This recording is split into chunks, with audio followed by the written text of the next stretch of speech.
তো নমস্কার বন্ধুরা। তো আপনাদেরকে আগেই বলেছিলাম যে ওল্ড এজ পেনশন মানে বৃদ্ধ ভাতার সঙ্গে বিধবা ভাতার ফর্মটা কিন্তু একসঙ্গে বেরিয়েছে। তো আজকে দেখব আপনি বিধবা ভাতার ফর্মটা কিভাবে ফিল আপ করবেন।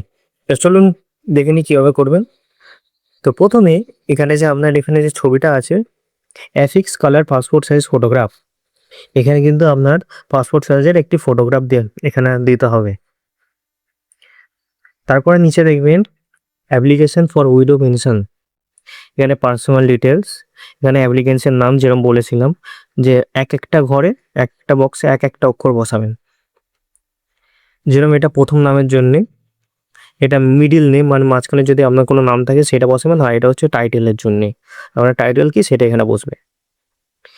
তারপর হচ্ছে নেম অফ ডিকিজড হাজবেন্ড। ডিকিজড হাজবেন্ড মানে এটা তো বিধবা ফর্ম, তো এখানে আপনার স্বামীর নামটা বসবে। এখানে স্বামীর নামে প্রথম নাম বসাবেন, মিডল নেম বসাবেন আর লাস্ট নেম মানে টাইটেলটা বসিয়ে দেবেন। তারপরে হচ্ছে যে জেন্ডার, আপনার জেন্ডার নিশ্চয়ই ফিমেল, বিধবা ভাতা অ্যাপ্লাই করছেন, তো এখানে ফিমেলটা এখানে টিক দিয়ে দেবেন।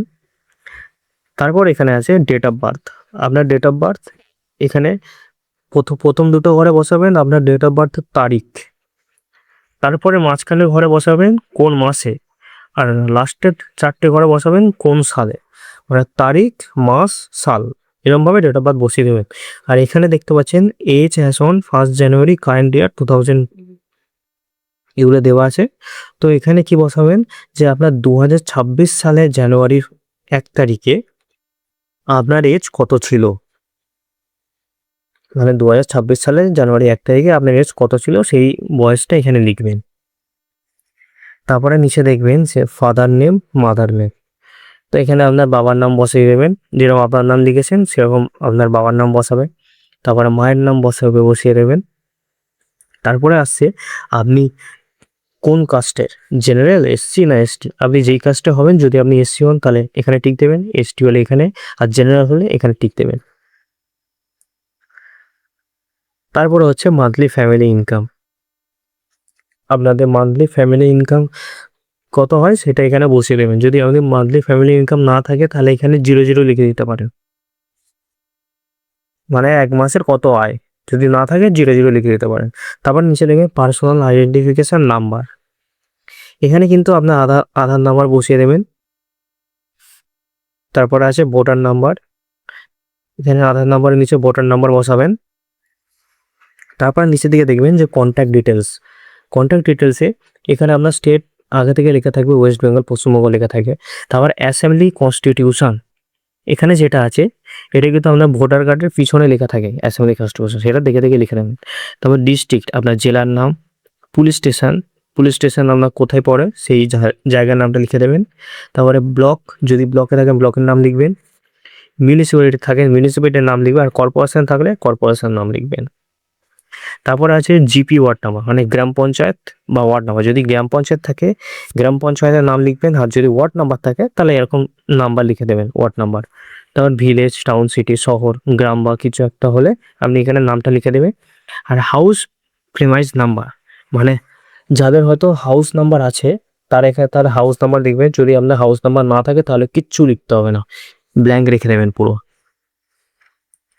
তারপরে আছে স্ট্রিট নেম মানে আপনার অ্যাড্রেসে যে স্ট্রিট অ্যাড্রেস আছে সেই রাস্তার নামটা এখানে লিখবেন।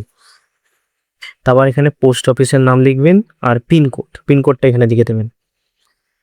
তারপরে নিচের দিকে দেখবেন যে এখানে একটা লেখা আছে numbers of years duelling in West Bengal, মানে আপনি ওয়েস্ট বেঙ্গলে কত সাল ধরে বসবাস করছেন সেই সালটা কিন্তু এখানে বসবে, কত সাল ধরে ওয়েস্ট বেঙ্গলে বসবাস করছেন সেই বছরটা কিন্তু এখানে লিখে দেবেন। তারপরে দেখবেন এখানে মোবাইল নাম্বার দিতে বলেছে, মোবাইল নাম্বারটা বসিয়ে দেবেন।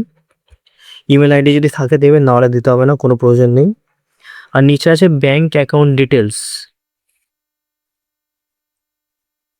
এখানে কিন্তু আপনার ওই ব্যাংকটাই দেবেন যেই ব্যাংকে আপনার আধার লিঙ্ক আছে বা ডিবিটি লিঙ্ক আছে, ওই ব্যাংকের অ্যাকাউন্টটাই দেবেন, নাহলে কিন্তু টাকা ঢুকবে না। এখানে ব্যাংকের অ্যাকাউন্ট নাম্বার ব্যাংকের নাম লিখবেন। নিচে আছে ব্যাংকের ব্রাঞ্চ, মানে ব্রাঞ্চটি কোথায়, ব্যাংকের ব্রাঞ্চটা কোথায় সেই নামটা লিখবেন। এখানে অ্যাকাউন্ট নাম্বার লিখবেন, আর নিচে আইএফসি কোড লিখবেন। এগুলো সব কিন্তু আপনার ব্যাংকের যে একটা বই আছে পাস বই, সেই বইয়ের প্রথম পেজে লেখা থাকে, দেখে দেখে লিখে নেবেন। তারপরে এখানে একটা অপশান দেখছেন যে পাসপোর্ট সাইজ ফটোগ্রাফ, এগুলো কিন্তু আপনার প্রোভাইড করতে হবে, মানে জেরক্স দিতে হবে ফর্মের সাথে, ওরা ভেরিফিকেশান করবে। তো আপনি যেইগুলো দিতে পারছেন, মানে হাজবেন্ডের ডেথ সার্টিফিকেট, এখানে টিক মেরে দেবেন। পাসপোর্ট সাইজ কালার ফটোগ্রাফ, এখানে টিক মেরে দেবেন। মানে যেগুলো ডকুমেন্টসগুলো আপনি দিচ্ছেন তার পাশাপাশি এরকম দেখে দেখে টিক মেরে দেবেন। আর যেগুলো আপনার কাছে নেই বা দিতে পারছেন না, সেগুলো ব্ল্যাঙ্ক রেখে দেবেন, টিক মারতে হবে না। যদি বা অন্য ডকুমেন্টস দেন, এখানে লেখা না থাকে অন্য ডকুমেন্টস দেন, তাহলে আদার্সে গিয়ে এই যে ফাঁকা জায়গাটা আছে, এখানে কোন ডকুমেন্টস দিয়েছেন তার নাম আর এখানে টিক দেবেন। তো এটা হয়ে গেল কী কী ডকুমেন্টস লাগবে। তারপর আছে সেলফ ডিক্লারেশন। এখানে I give consent to use my Aadhaar authenticate my identity for social security pension, মানে আমি পারমিশন দিচ্ছি যে আমার আধার কার্ড ইউজ করে আমার আইডেন্টিটি ভেরিফাই করার জন্য। তো এটা পড়ে নেবেন। তারপরে এখানে নিচে একটা অপশান লেখা আছে দেখবেন, presently I am receiving following pension from central government, state government, local authority, government aided organisation. মানে আপনি যদি আগে থেকে কোনো পেনশন পেয়ে থাকেন তাহলে সেই বক্সে ক্লিক করে টিক মেরে দেবেন। যদি আপনি ওল্ড এজ পেনশন পান তাহলে এই ওল্ড এজ পেনশনে এখানে টিক মারবেন। যদি বিধবা ভাতা আগেও পেয়ে থাকেন তাহলে এখানে টিক করবেন।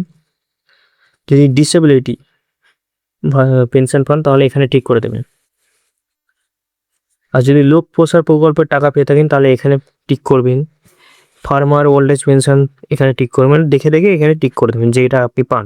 আর যদি কিছু না পান তাহলে প্রথম অ্যাপ্লাই করছেন তাহলে এখানে কিচ্ছু করতে হবে না। তারপরে এখানে দেখবেন যে ডেট, এখানে ডেট লিখবেন। ডেট লিখে এখানে ডেটটা তখনই লিখবেন যদি আপনি, এখানে একটা কথা লেখা আছে দেখুন যে I hereby declare that I have not remarried, মানে আমি আবার বিয়ে করিনি, তখনই এখানে টিক মারবেন।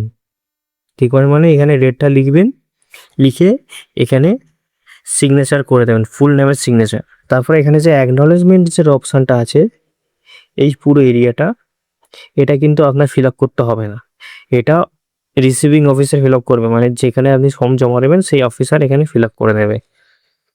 তারপরে নিচে আছে অফিসিয়াল ইউজ অনলি, এটাও আপনার কোনো ফিল আপ করার কোনো দরকার নেই, এটা অফিসের কাজ, ওরা করে নেবে, এগুলো সব ওরা করে নেবে, এগুলো আপনার কোনো ফিল আপ করার দরকার নেই।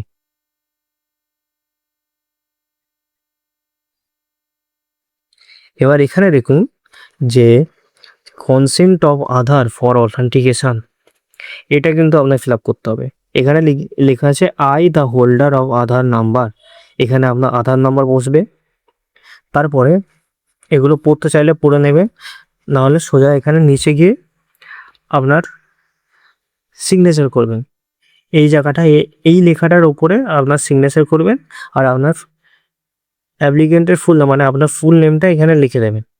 তো এখানে সিগনেচার আর এখানে ফুল নেম, তো ওইটা হয়ে গেল। তো এবার নিচে দেখবেন একই রকমভাবে ওটা ইংলিশে লেখা ছিল, এটা বাংলায় লেখা আছে। এখানে আপনার আধার নাম্বার, এখানে আপনার সিগনেচার ফুল, আর এখানে আপনার ফুল নেম।